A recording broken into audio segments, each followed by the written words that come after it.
Yes people, welcome back to brand new Pearson Fitness. Today is going to be the first session back in the gyms now they're open. I mean, they've been open a week and a day now and I still haven't trained there. Just been training from the home gym, but nice and early. 5:15. Gonna get there nice and early, first one in the gym, morning routine, diary, gratitude journal. If you don't already know, get to know. Let's get on with the day.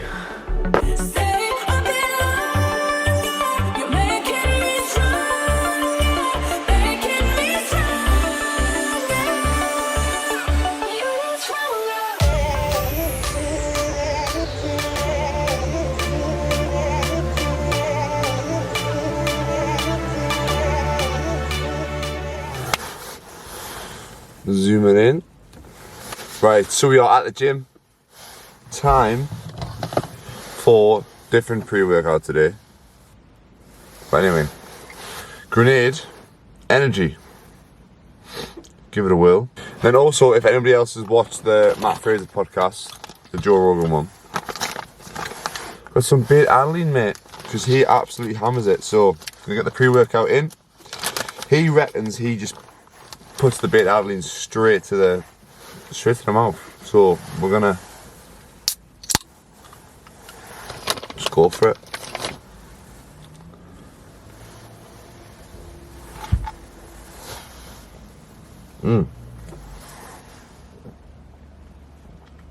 Oh, tingles.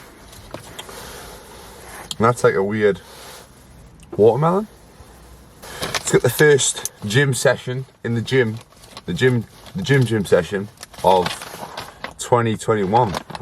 Right, so little change in time. We are back home in the new office setup. The little one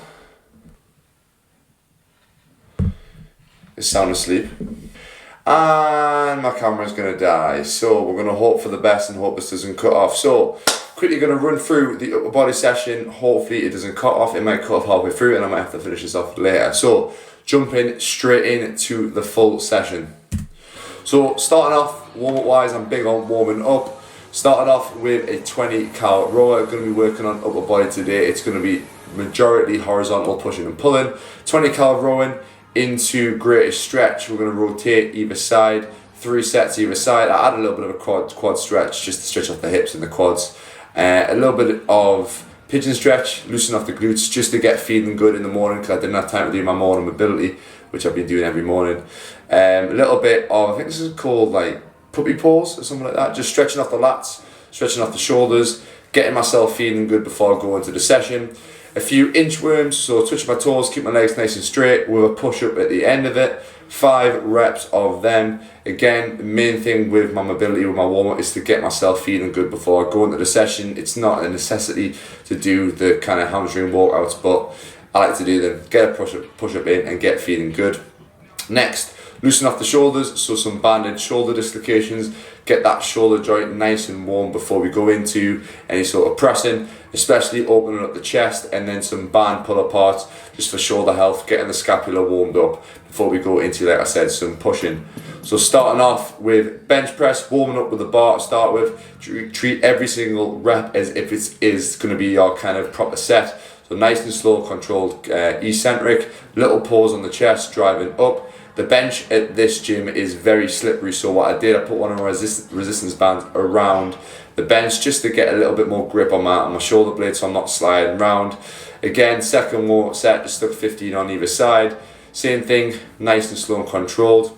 So for my sets today, I use a timer. So with my program, I've talked about it in a previous video, this is my 3 sets of 12 every 3 minutes on the minute. So I've got a 3-minute recurring timer. Now, look at the setup of my bench press. I'm tucking my shoulder blades in. I'm keeping my heels flat on the ground and I'm squeezing my glutes to create a slight little arch in my back, which I'll show from a better angle in a second. Now, a lot of people with bench press, they don't keep their feet planted firmly on the ground. They end up, when things get tough, they end up kicking their legs out to the side, losing all sorts of stability. So yes, it's a chest exercise, but you want to be using your full body for when you're doing bench press. So squeeze your glutes, drive your heels into the ground, keep your shoulder blades squeezed back, a little bit of extension through the thoracic, so the upper spine. With the tempo, nice and slow on the way down, trying to keep the elbows more tucked in on the way down. Flare a little bit on the way up, it's not the end of the world. Again, 3 sets of 12. This is the second week I've been doing this one. So my first set, 70 kilograms, trying to keep the tempo pretty consistent. I backed off on my last set to 65 kilograms, so you can see the slight arch.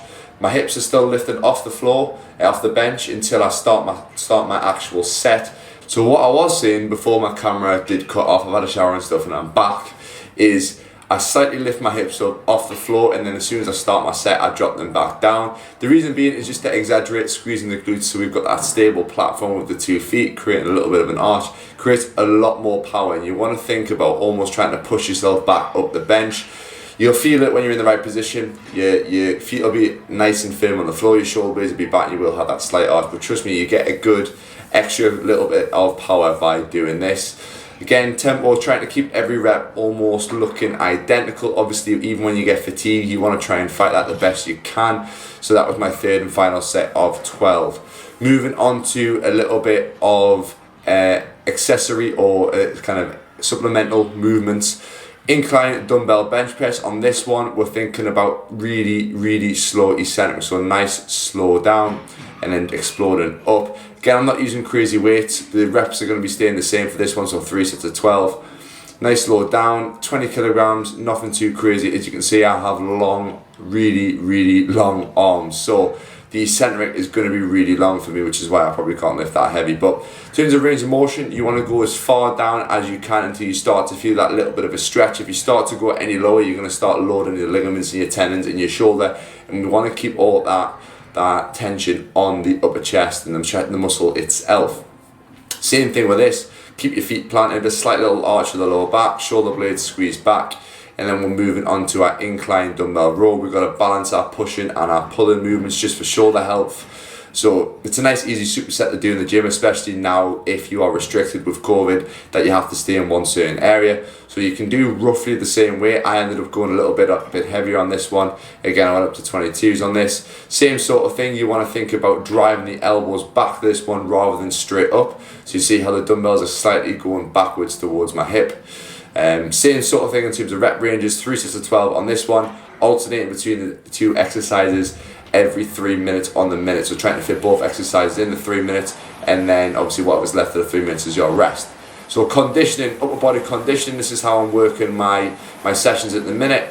We've got our main lift, we have got our 2 kind of supplementary lifts, and then we're into our conditioning. So it was 5 rounds for time, 20 calorie rower, straight into 20 bodyweight push-ups, back to back, no rest in between, trying to complete it as quick as possible. I think I completed the whole thing in just over 10 minutes. 10 minutes, 26 seconds for this one. It was more the push-ups that got me. I'm not really great at push-ups, but just maxing out for 10 minutes, trying to get as many rounds in, or do it as quickly as possible, I should say. Even if I need to break my push-ups up. This was my last set of the push-ups. That wasn't fun. Like I said, the push-ups were the thing that let me down. And then moving on to accessory movements. These are just some additional things that I've thrown in after my main chunk of my workout. So my main work is done. I've done my strength stuff, I've done my supplementary movements, and I've done my conditioning. These are just something that I add in at the end. So 3 sets of 10 to 15 out wheel rollouts, making sure we're keeping the tension on the core, trying to think about tilting our pelvis forward, staying nice and tight, not letting our bum stick out too much. Then moving on to band assisted chin-ups. 3 sets of 12 on this one. Again, a little bit more bicep, a little bit of back movement as well. Pull-ups are something I want to work on, which is why I'm throwing these in at the end of my session. Rest periods, probably about 90 seconds, roughly, nothing too crazy. And then my last accessory movement, cable tricep push downs. I haven't done these in a while because I've just been using my band. Same thing, 3 sets around 12, 10 to 15, somewhere around there. Thinking about a nice slow eccentric, more bodybuilding specific, so control the eccentric, nice little pause on the contraction at the bottom. And then for the last set, I drop setted it with some banded push downs. You can see the PT Paul at the gym didn't fancy getting on camera. He's a funny man if you listen to this. You don't make appearance. No, just don't be shy. I'll be like that. You can do are really, really close. And yeah, that is the session. So like I said, this is how I've kind of break my program down. It's a slight change up to the video that I'd done previously talking about my training.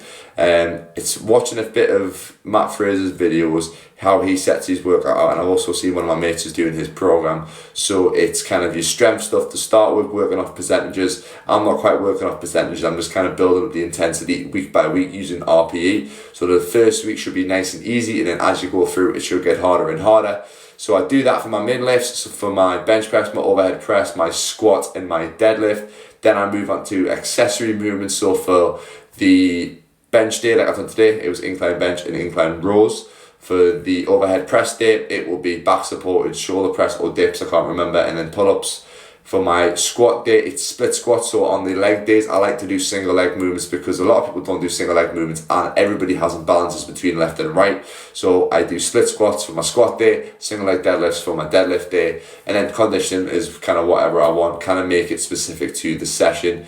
Then accessories, example what I've done there, some arm work, because I want to get better at pull-ups. I'm throwing some pull-ups in there. Want to make sure that I'm keeping a strong, stable core. Ab wheel rollouts and renegade rows are my two go-tos at the minute in terms of core.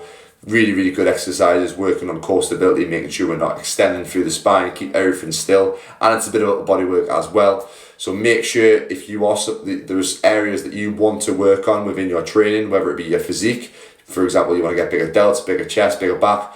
Add those movements in at the end. Whatever it is, cable flies, lateral raises. Or if you want to get better at a movement, for example, like me, pull-ups, throw them in, throw some volume work in, throw like, 3 or 4 sets of 10 to 15 reps in at the end of your workout just to get additional volume in, and you will get better and you will start to grow. So, that is the session. Just wanted to say hello to Adam quickly because he doesn't like being on camera, so I thought I'd get the camera out so I go back to the gym. But here's a quick little physique update at the minute, nothing too crazy. Very pale, very, very pale. Training's been kind of not great the last 2 or 3 weeks, being busy with work, but trying to maintain training the best that I can. Putting on a little bit of fat, but I'm in a place where I'm quite comfortable. Post-workout meal, something that I've been having pretty much all the time. If you don't follow me on Instagram, follow me down below. But overnight oats, so it's 80 grams of oats, 60 grams of this vegan protein by Cymex, which I've been using for all my overnight oats at the minute. I float with my oats in the morning, just purely because the texture of it makes it really, really thick and nice. 100 grams of blueberries, banana, sometimes I throw some seeds on there or whatever it is, or some peanut butter, and then I had a square bar post-workout, and that is my standard go-to. At the minute, maybe a bagel thrown in there on leg day, but that's how my training's looking. First session back in the gym. If you want to see more walkthrough videos like this, I'll kind of slow it down and go a little bit more in depth if you want me to. If you want me to kind of do it as part of a video and just fly through them, let me know down below in the comments or drop me a message on Instagram, whatever works best for you. I'm surprised Lola hasn't woken up the whole time. I mean, I got a shower and she woke up and that was about it. The whole time she's been sleeping. But if there's any videos that people want to see, any collabs within the northeast area with PTs, people who are doing YouTube, I'm going to try and organise 1 or 2 with people. But YouTube's definitely something I'm going to try and keep going consistently, whether it is 5-minute videos or 15-minute videos, doesn't matter.